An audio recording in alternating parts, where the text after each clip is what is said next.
আপনারা জানেন কিনা, কি লজ্জা!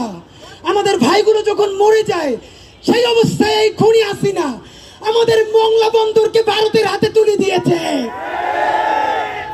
খোদার কসম, ইনকিলাবের রক্তের কসম, 18 কোটি মানুষের শেষ মানুষটা পর্যন্ত বেঁচে থাকতে বাংলাদেশে ভারতের আশ্রয় পাবে না।